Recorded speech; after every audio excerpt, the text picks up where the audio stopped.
Good afternoon. I will now call to order the March 6, 2025 meeting of the Santa Barbara Local Agency Formation Commission. Will the clerk please call the roll? Commissioner Aceves, Here. Commissioner Freeman, Here. Commissioner Geyer, Here. Commissioner Hartman, Here. Commissioner Kiriakou, Commissioner Lee, Commissioner Magana, Commissioner Mosby, Present. Commissioner Nelson, Here. Commissioner Patino, Commissioner Stark. Here. Let the record reflect that Commissioner Kiriakou, Commissioner Lee, Commissioner Magana, and Commissioner Patino are absent. However, Commissioner Patino is on her way and will be arriving shortly. Thank you. At this time, please stand and join the commission in the Pledge of Allegiance. Ready? Begin. I pledge allegiance to the flag of the United States of America and to the republic for which it stands, one nation, under God, indivisible, with liberty and justice for all.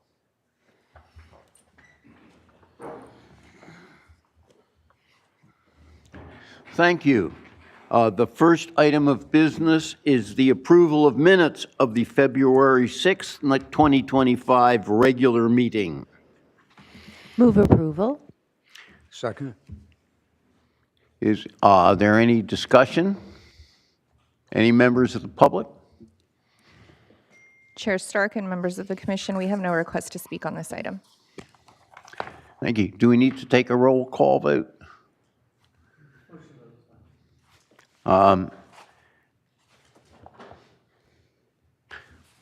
Let's have a vote on the motion. All in favor say aye. Aye. Aye. Any opposed? Thank you. Motion passes. The next item is to administer the oath of office to the new appointed public member, Roger Aceves, term ending March 1st, 2027. And the chair has arrived.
Is it on?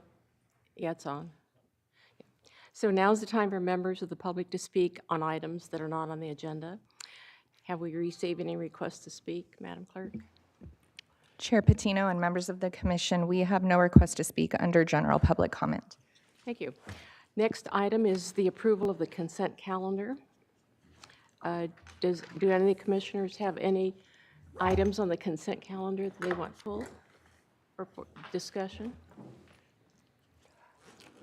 And no members of the public have pulled anything either, I guess. Chair Patino and members of the commission, we have no requests for items pulled on the consent calendar. Move approval. Hartman. Do I have a second? So I have a motion and a second to approve the consent calendar. Any further discussion? Hearing none, Madam Clerk, can you please call the roll? Commissioner Freeman, Aye. Commissioner Geyer, Aye. Commissioner Hartman, Commissioner Mosby, Commissioner Nelson, Aye. Commissioner Stark, Aye. Chair Patino. Aye. Motion passes unanimously. Thank you. There's nobody remote? Okay. So the next item are changes to the organization, item number 1. Will the clerk please read the item into the record? Chair Patino and members of the commission, changes of organization item number 1 is to consider approval of LAFCO application file number 24-09 for the 400 North San Marcos annexation to the Goleta Sanitary District. Thank you.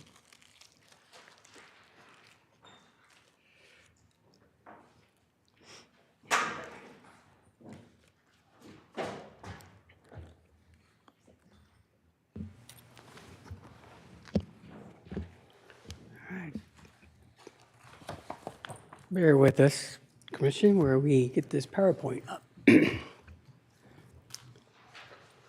we go. Okay, this is the annexation of 400 North San Marcos Road.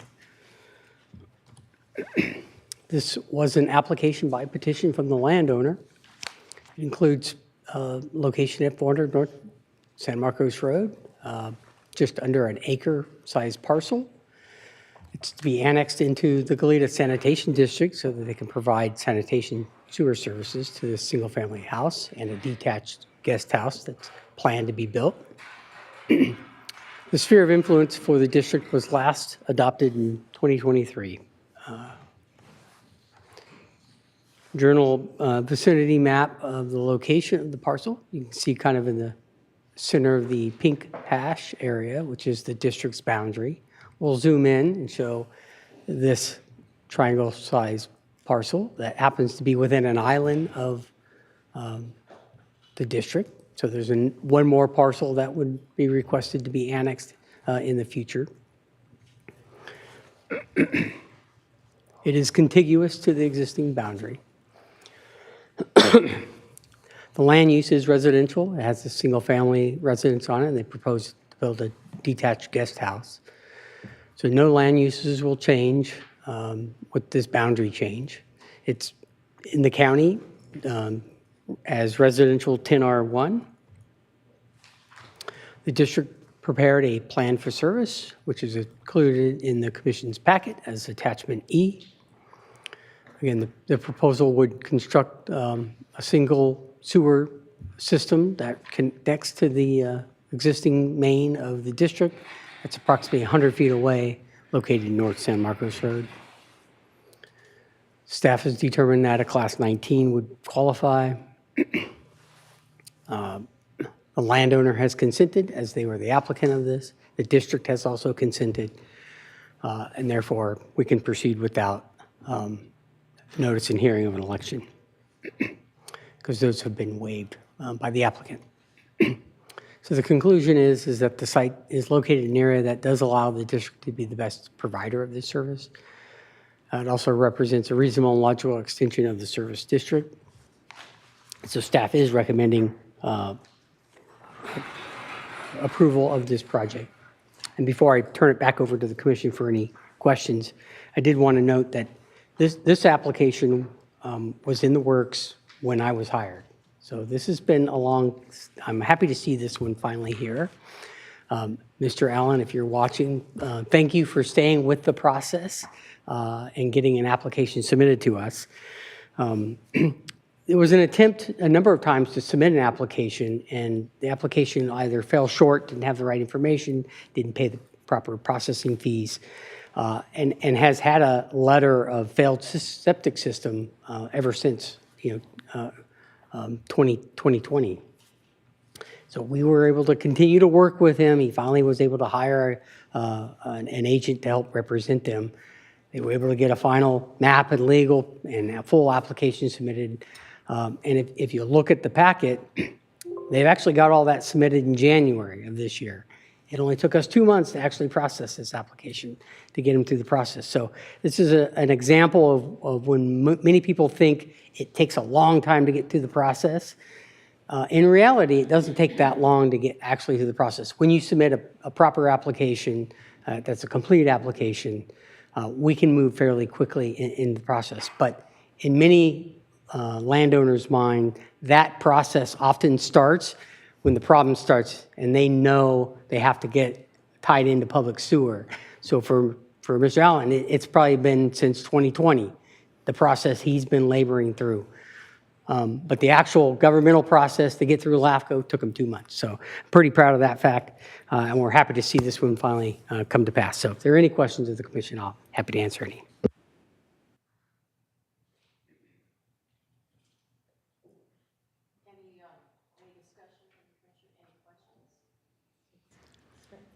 See? Okay. Is there any public comment? Hi, good afternoon, members of the commission. I'm Jared Warren from Vanguard Bank, and we represent the property owner. And yeah, I would want to start off by saying we're thrilled by how quickly LAFCO staff processed this one. Once they had everything they needed from us, our applicant took a while. There were some starts and stops with him, but as soon as we got everything together and got it submitted, this has gotten here really quickly, and we really appreciate that. And lots of times staff gets complained about, but when they do a great job like this, we really appreciate it. So on this one, this is one of those parcels that's got a really old house on it, probably one of the original houses out there. It got all urbanized all the way around it.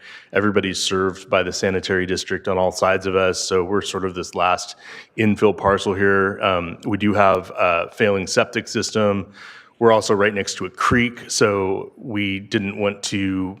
It makes a lot of sense for a lot of reasons to take this off of septic and get it onto sewer. And fortunately, we're pretty close to existing mains. So we agree with the staff recommendation, and we would request that your commission accept the staff's recommendation and let us annex to the district. Thanks. Thank you. Guess that's all. Can I get a motion? I move A through D in the staff report for today. I'll second. I have a motion and a second. Any further discussion? Madam Clerk, can you please call the roll? Commissioner Freeman, Aye. Commissioner Guyer, Aye. Commissioner Hartman, Aye. Commissioner Mosby, Commissioner Nelson, Aye. Commissioner Stark, Aye. Chair Patino. Aye. Motion passes unanimously. The next item is the business item number 1. Will the clerk please read the item into the record? Chair Patino and members of the commission, business item number 1 is continued from December 12, 2024.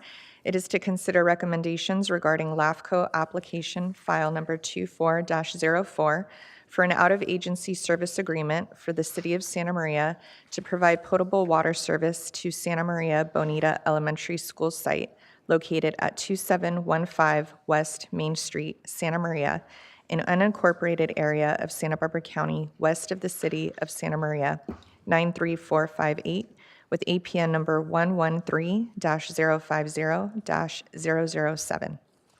Thank you. Mr. Prater? Thank you, Chair, Commission. Yeah, so back in December, the Commission did direct the out-of-agency service agreement to be conditionally approved and to return with the resolution to include terms and conditions. The agreement was to be allowed for a 10-year period. We placed that matter on the January agenda and then subsequently had to pull that item at the request of the Bonita School District to discuss the 10-year terms and whether they were acceptable to them or not. The item's been replaced back on the agenda for consideration by this commission. And the district has outlined in a letter the impacts that the 10 years would have on their funding of this project and a reminder of why they need a new water supply. The district has requested resolution that the state water service that shall remain in effect for the useful life of the project, which staff has supported in our recommendation to the commission. And so that's the term that's been changed and replaced with the 10-year life of the project. It's now useful life of the project. Staff would also like to note that within the resolution itself, Section 3C, and also noted here on the agenda, Title 1D, the terminology and language there, we wanted to highlight behind the useful life of the project, we wanted to insert comma or. And so that would read, the useful life of the project or until such time as the commission may consider the agreement or an annexation is approved by the commission. So a slight notation change of a comma or both in the resolution and the agenda title there. If there are any questions of the commission, I'd be happy to answer any of these. Any questions from the commission? Mr. Nelson? Yes, Commissioner Nelson? thank you, Chair Patino. My understanding that we have the school district on the line, is that right? Are they? Yes, so there is a member of the school district that is in Santa Maria at the remote location that can speak to this matter, and I believe he has put in a request to speak under public comment. Okay, actually, I defer until after public comment. That's Okay. Okay. Is there any public comment? Chair Patino and members of the commission, in Santa Maria, we do have Mr. Matthew Cameron. Okay, Mr. Cameron?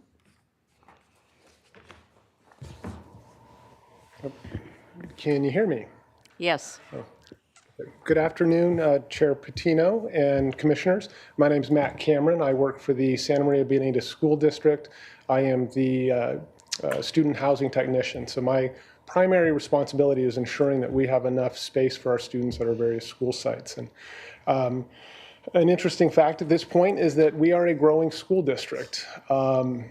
Across the state of California, 75% of the districts are in declining enrollment. We are one of a few that actually are continuing to grow. And we have projections that go out through the 30-31 school year, and we're showing growth every year. And so it gives me great pains every day trying to figure out how to house all of our students. And I say that because that might factor into your decision in a little bit here. But I do want to thank you for considering the revisions to the out-of-agency service agreement, which would allow the city of Santa Maria to provide water service to the Bonita school site.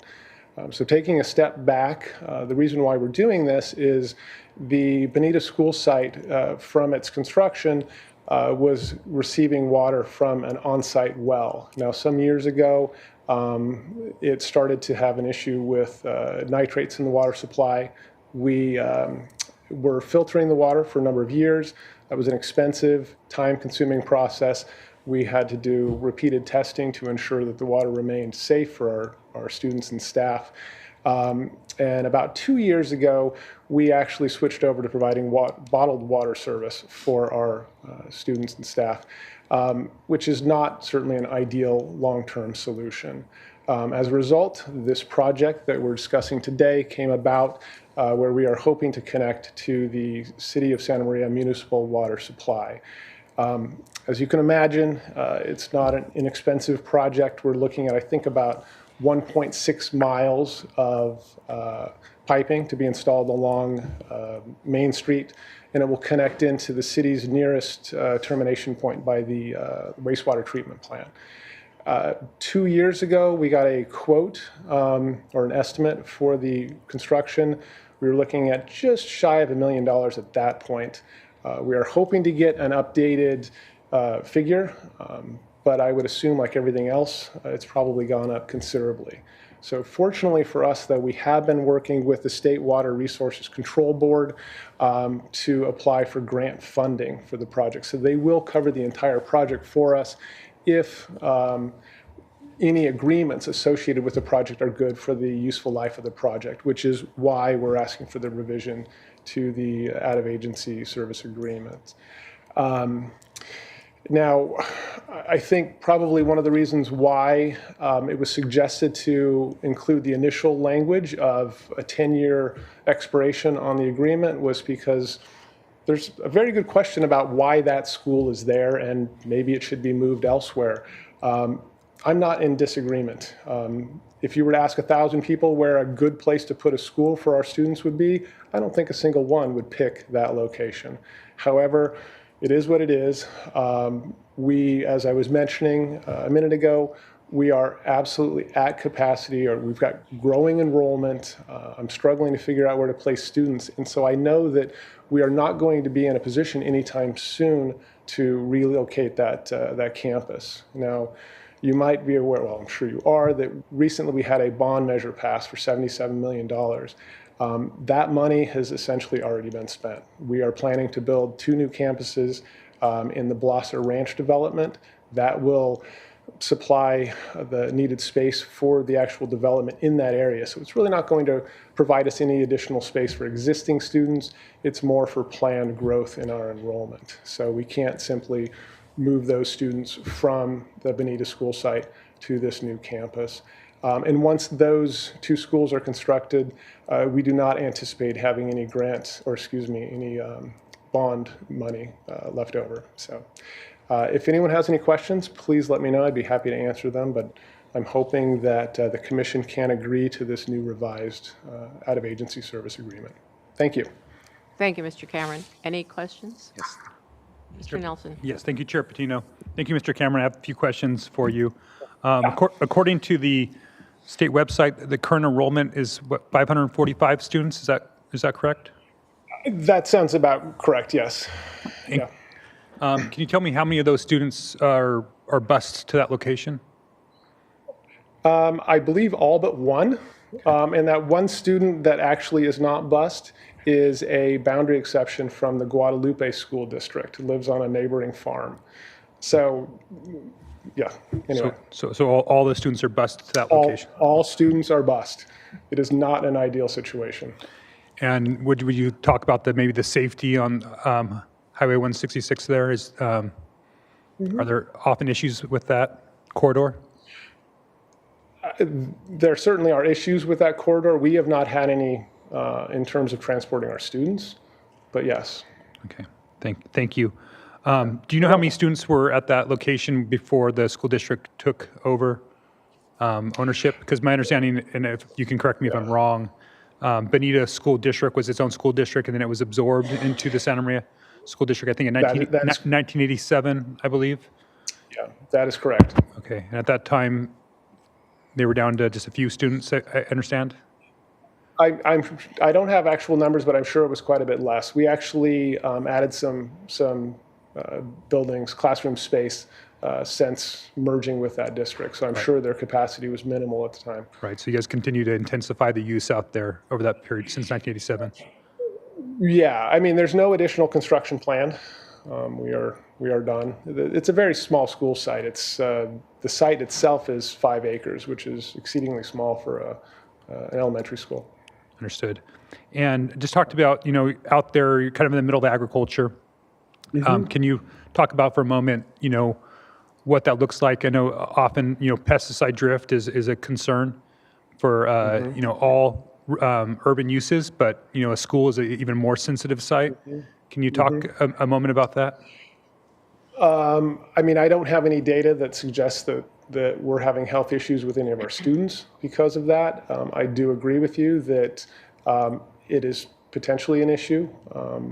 I think that if we had the opportunity, we would love to relocate the school. We just know that currently, financially, we are not in a position to be able to do so. One of the things I believe I mentioned in the letter that I submitted to the commission, our average enrollment is over 800 students per campus. If you look at the districts to our north and south, they average 400 to 500.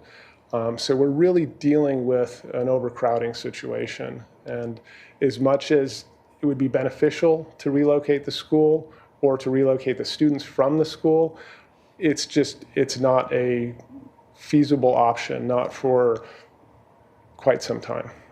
I don't have a time frame for you, but I know that it takes quite a while to build a school. It takes quite a while to pass a bond measure, and we just passed one. And we already, again, have earmarked that money for a couple of other campuses to deal with the growth in the city.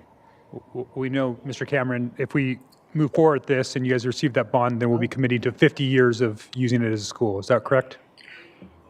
That is the required language for the State Water Resources Control Board.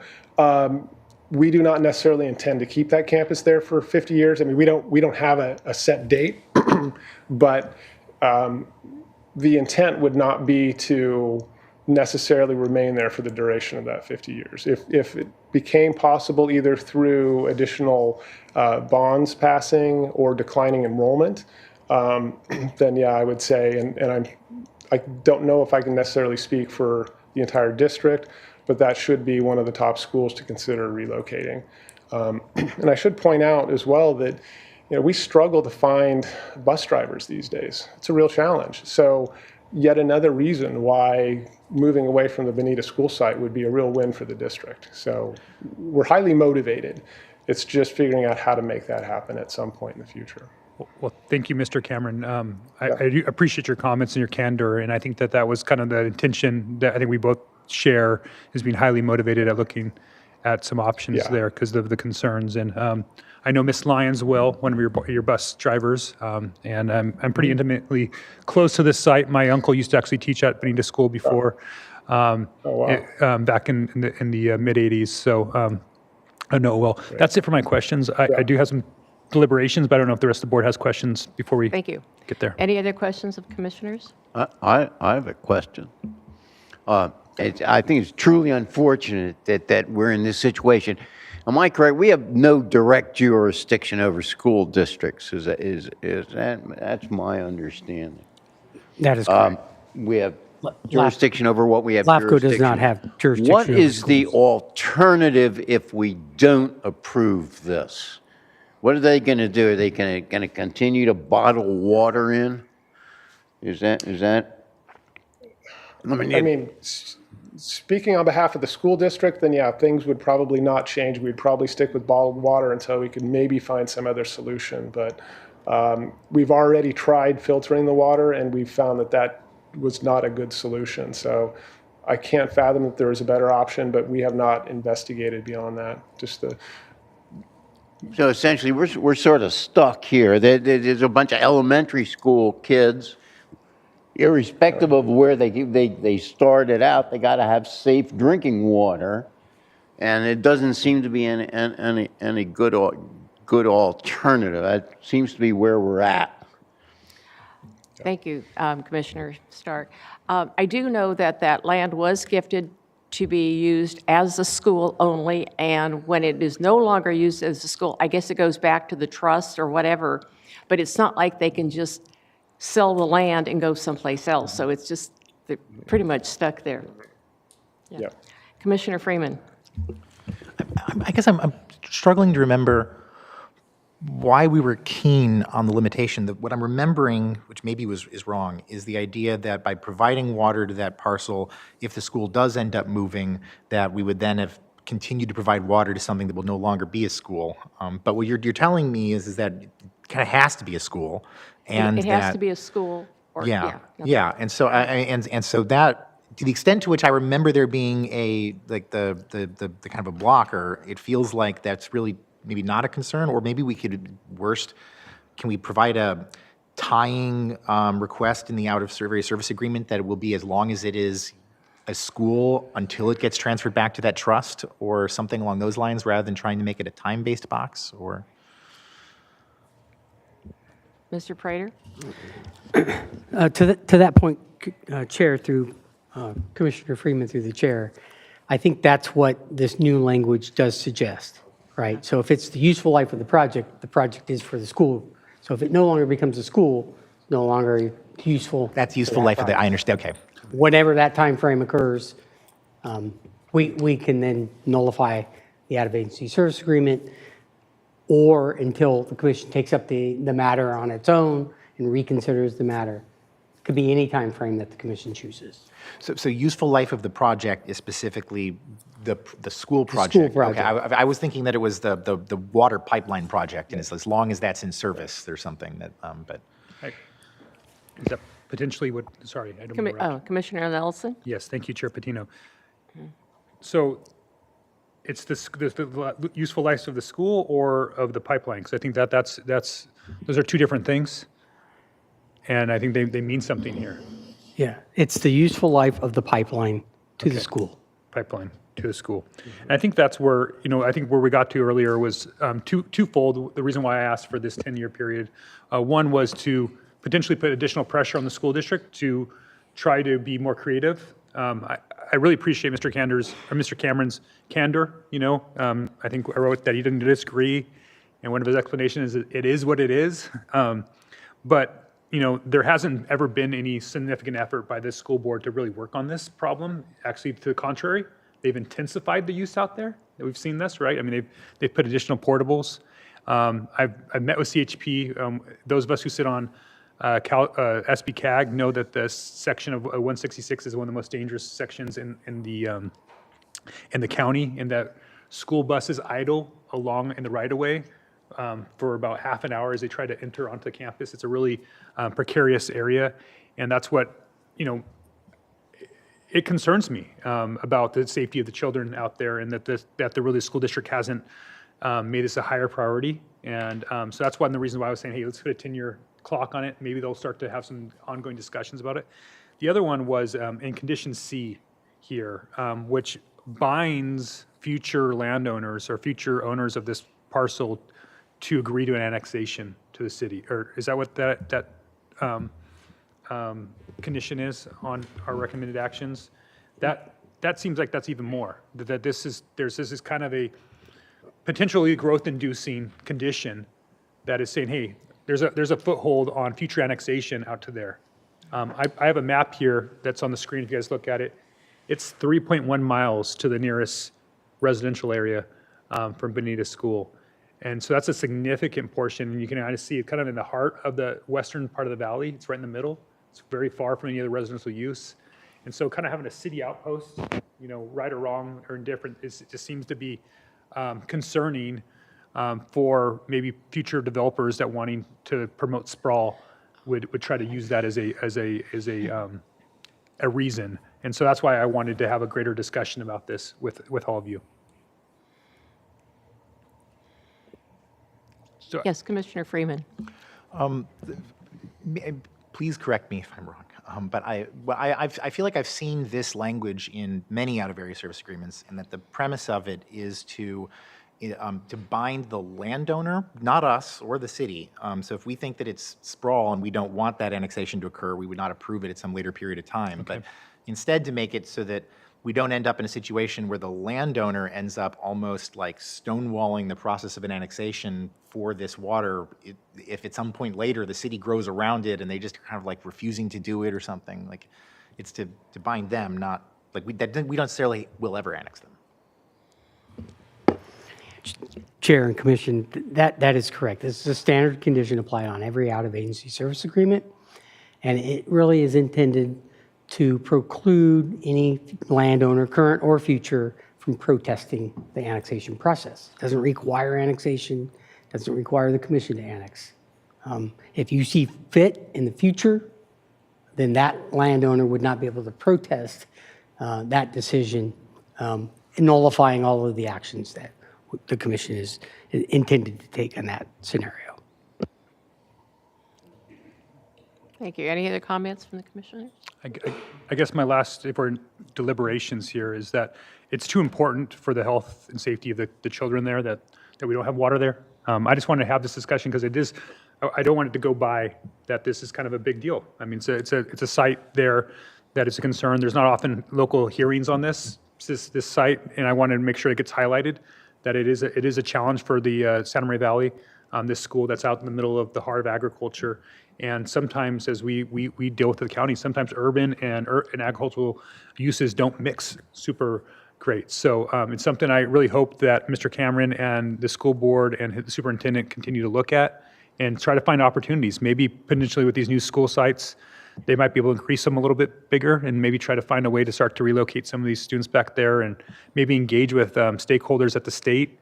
I don't think the state would like to see a school up there either, and I know it's the times right now isn't the great to ask for the state for money, but I do think that there's a public interest in this school no longer being there for the students and the surrounding agricultural community. So I'll be willing to support a motion, but I was just again concerned about these things and wanted to make sure that we discussed them. Thank you, and that's really important because, and I concur with what you have to say. And of course, at the time it was started, it was because it was a rural, well, still is rural, but all the families in that area, the kids went to school there. Absolutely. And that's why we had a school there. So, yes, Commissioner Freeman. Now I'm starting to actually wonder, is the current, when we say the landowner, do we mean the trust or do we mean the school? And if it's the school, are they in a position to bind the trust in this way? Will they be able to execute and record this agreement? Mr. Prater. Sorry, unfortunately, I don't have an answer to that question. As written, it's the landowner, so I would assume it's the trust and the decision person that can make decisions for the trust. But it appears that that conversation is a little off track from what we're trying to accomplish with getting a water service connection to the school for the kids. So hopefully we can move this item along. I was only thinking about it because if we agree today that we will do this as long as the landowner provides this document, and then we're going to have it come back, or the landowner can't provide the document because it's not even the yes. That was what I And was we're asking. asking the school representative to sign that agreement so that they won't protest, Thank you. which they've already completed, by the way. Any It's other on file. discussion? Commissioner? Just one additional point. I highlighted the risk of pesticide drift there, but I did want to make sure for the record that this location actually has the sensor for DPR for the Santa Maria Valley, and so that they can detect potential pesticide. And I'm happy to report that there was 0 detection last year. So there's absolutely, and that's at a very high standard. It's right on the fence line between the farm and the playground. So there's actually a good story to be told about how well the agricultural community is working in adjacent to this. So, but that doesn't mean that couldn't be a problem in the future, and that's why I wanted to make sure it was brought up. Thank you. Okay. Do I have a motion?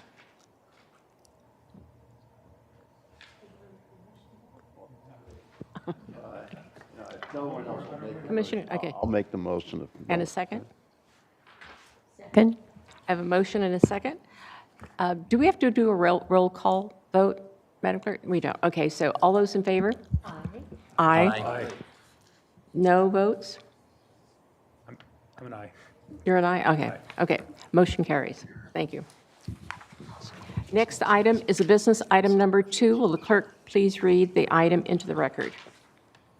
Chair Patino and members of the commission, business item number 2 is to consider staff proposal to add an extra help position and provide direction regarding recruitment options in addressing LAFCO's extra help needs and allowing shifting priorities in staff's job descriptions. Okay. Mr. Prater? Thank you, Chair. Yeah, so over the last several months, I think staff has expressed the need to add some additional help so that we can maintain our growing workload. The commission has also been presented various staff options ever since 2014, predates my time. Today, we are here presenting 3 options, A, B, and C. That would keep up with the adopted 2025 work plan. Option A was to continue to work with the county as a suitor and have a member employee out of a department provide some assistance on a limited basis to do some of the clerking services. We've asked the county to solicit to their departments, which they have done. And as of last night, the message I heard back was there was some mild interest about how it might work, but no real interest in finding an employee that could take on the role. Option B was presented in a previous staff report, which would add a half-time employee, FTE employee to LAFCO. So we would sort of look at that option again, see what that would entail and how that would affect our budget moving forward. Option C was to consider an extra help contractor to help fulfill the role. This would include somewhere between maybe 15 and 18 hours doing clerking duties on a limited basis.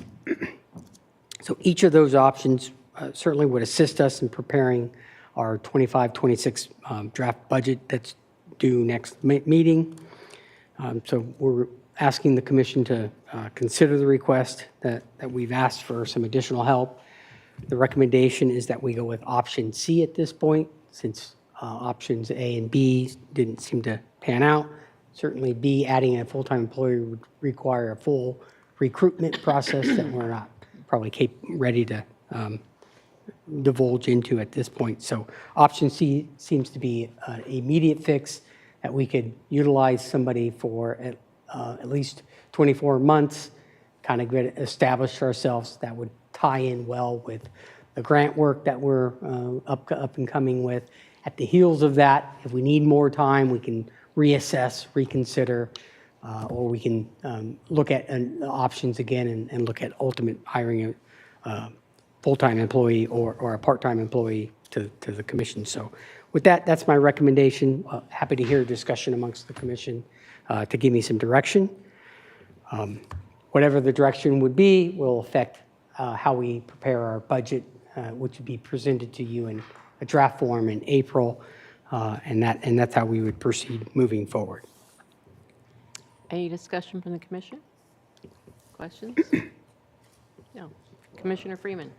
You might have just said it, and I might have just missed it, but was there interest from an employee at the county? You said that you would try to provide us an update on that. At the We did not hear back that there was solid commitment from the county. Oh, Commissioner Stark? I have two questions that may be inherent in what you said. What is the relative cost of the options? I understand that the first option seems to be impractical at this time.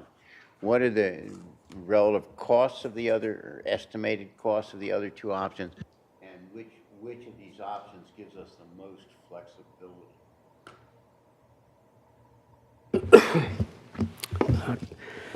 Commissioner, through the chair, as outlined in the staff report, option B, which was to seek part-time, half-time full-time employee, would increase the salary ranges roughly 18%, and the overall budget would expected to be increased by about 8% with that option.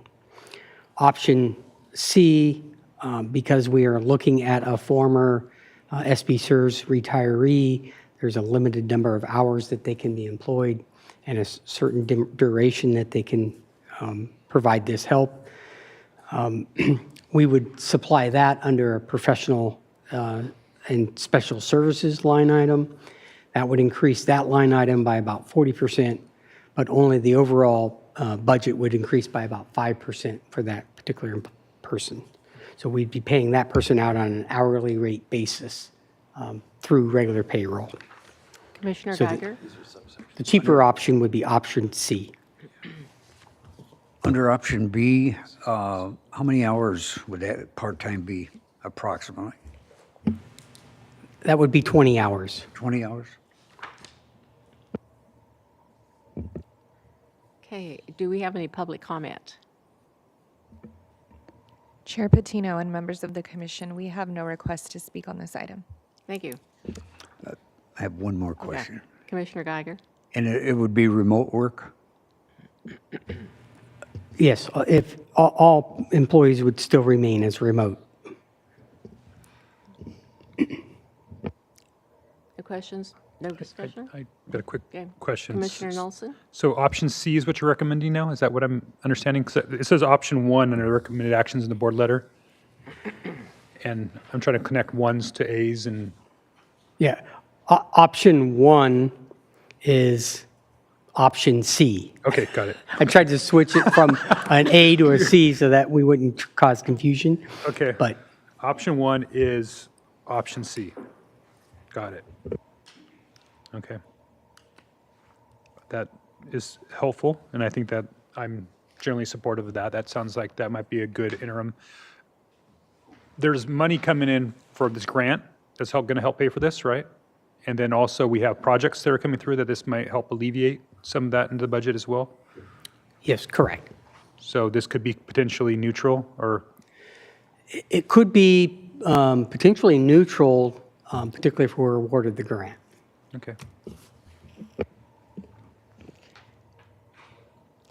So, excuse me, the current clerk analyst would be full-time analyst? They would still be performing some clerk responsibility roles. We're taking a subset of the highlighted portion of attachment, if you can see that, which is really putting together a packet, clerking the meeting, doing the minutes, filing some paperwork. That's the subset that we're asking for extra help on. We would take that off of the clerk analyst role, allowing that clerk analyst then to perform more analyst side of their function. They'd still be performing some clerking services as well. And what would those be? So you'd have a full-time analyst and a half-time clerk, and what would the analyst clerk's duties be? Yeah, so they would be the balance of the clerk duties on the list, plus all of the analyst duties in the flyer, which is processing applications, taking a more lead role in the municipal service review, working on the grant.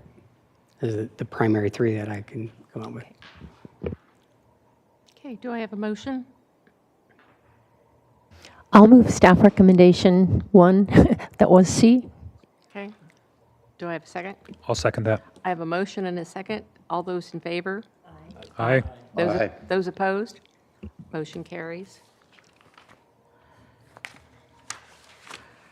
The next item is information item number 1. Madam Clerk, could you please read the item into the record? Chair Patino and members of the commission, information item number 1 is to receive and file a report on the LAFCO Legislative Committee meetings held on February 19th, 2025. Yeah, Mr. Prater?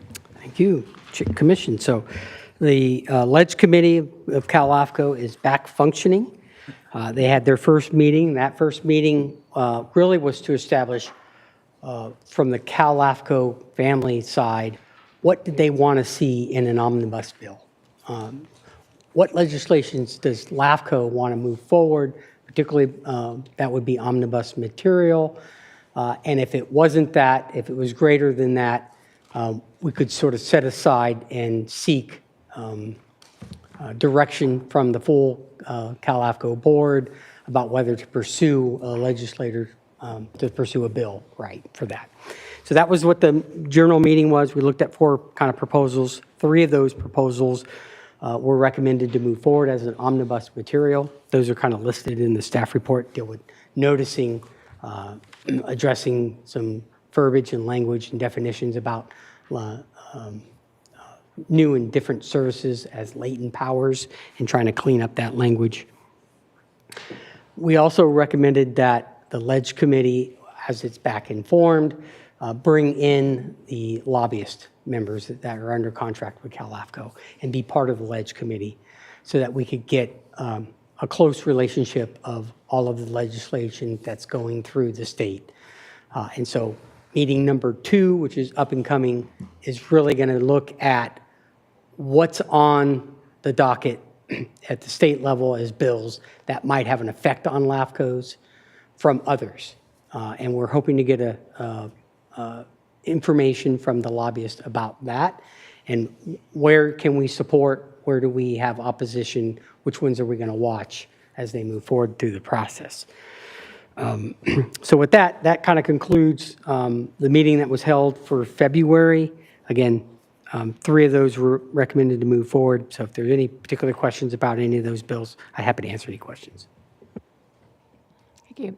Any questions, discussion? I do. I have a question. Commissioner Stark?